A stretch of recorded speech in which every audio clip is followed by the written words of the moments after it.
I'm in Caboolture, just north of Brisbane. It's considered to be the gateway to the Sunshine Coast, and I'm catching up with a collector couple with a passion for prickles and much, much more.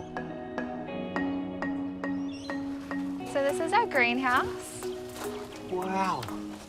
There's not a square inch not being used here. I love the way you filled it with plants. Yes, we take advantage of every bit of space. I love the way the hanging baskets are hanging off hanging baskets. How many plants would you have in here? Over 600 the last time that we counted. Jacob Wood and Jazmin Edwards discovered their shared love of gardening almost accidentally, buying a few houseplants to breathe a bit of life into their small apartment in Perth a couple of years ago.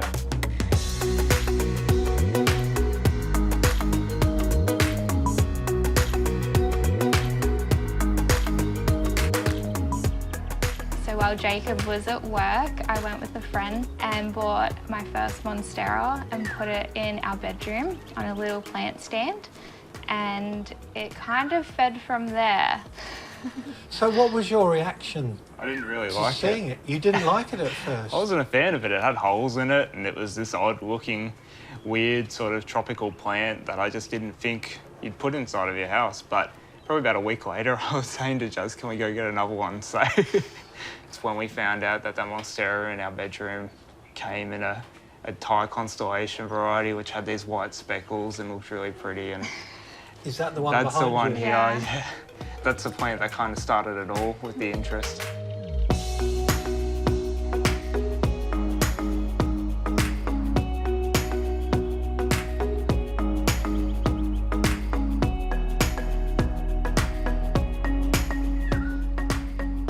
It just looks beautiful.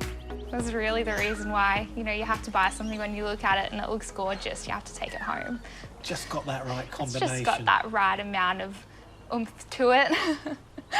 And is it easy to grow? This is one part of the original plant that I got. It's been propagated into 4 now, and this is just one part of it. So it's been very easy to grow, just like any Monstera, I guess. So how did you go about building the collection? We just kept buying plants, and it got to the point where we ended up challenging ourselves to go and pick up a new plant every day. Where did you put them? There was a lot of experimenting with moving things around and losing plants and heartbreak and finding new ones. And then we found out the bathroom's a really good spot because it had a filtered window. And so it was really good. We ended up filling the bathroom to the brim. I think they were in the shower at one point. Yeah, they were. We'd give them like showers because it was the best place to water as well. So stand outside the shower with the shower hose, just watering these plants in the shower. But this sounds like a really natural way to learn about plants. Yeah. Did it improve the livability of your apartment and make you better people? I think we had a better connection too because we had something to do together. Now, Jacob, this plant gave you a sleepless night. What is it and why? It did. It's a Philodendron Corsinianum. I slept out at a nursery to get it. It was actually one of the first hybridised philodendrons.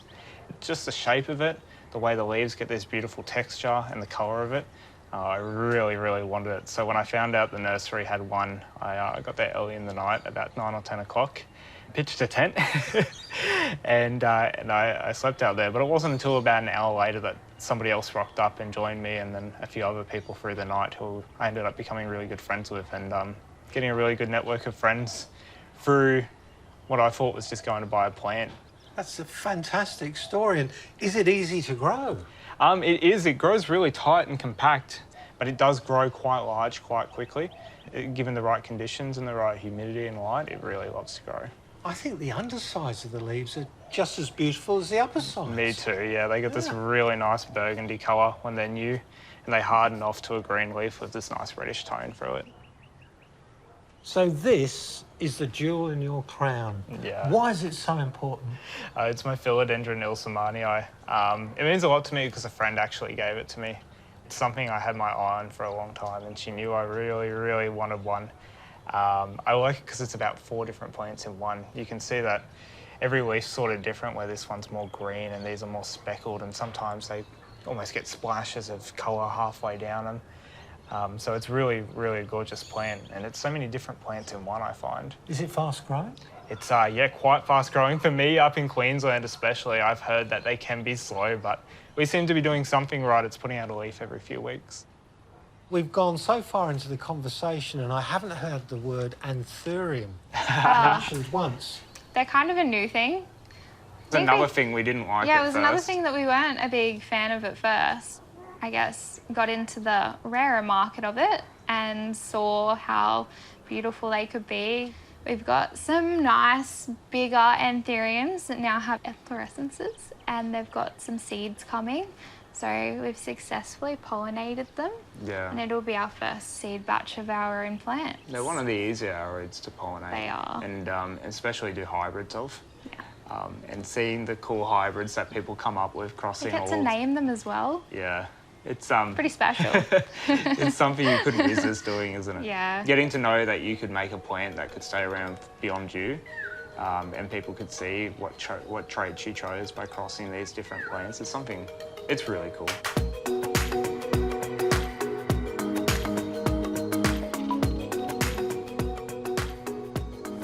Now these are mostly aroids in here, but you've got a lot of other things too. You've got cacti and ferns. We do. We like a broad range of things. We try to specialise in aroids, but we can't help but get into some other things when they catch our interest.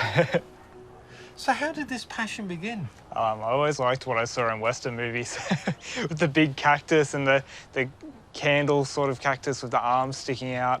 I've always just liked the look of them and kind of wanted to bring something like that to a subtropical environment.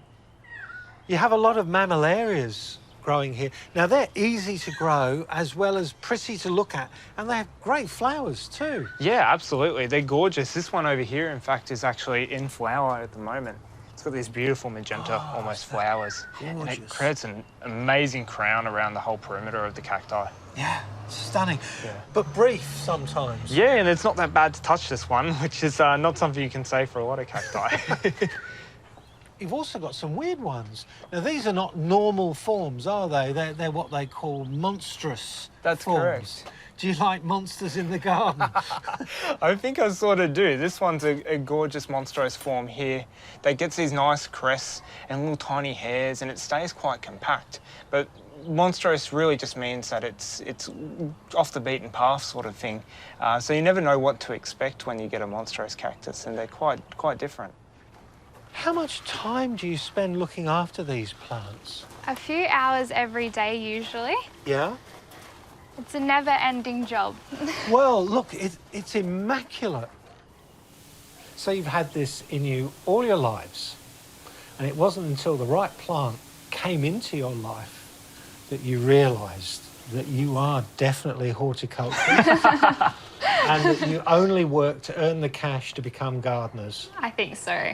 Best part is doing swaps so they don't Yeah, the cost you swaps are anything, but good. it's too hard to give them up. So. Just finding that work-life balance, isn't it? It is. You come home and after work and spend hours out in the garden and then, oh, I got to go to work to pay for more plants or what they need to grow. I think it's brilliant to see the younger generation embracing gardening. From a chance discovery of a single plant, Jazmin and Jacob have developed a hobby well beyond that into a passion. And that is the power of gardening.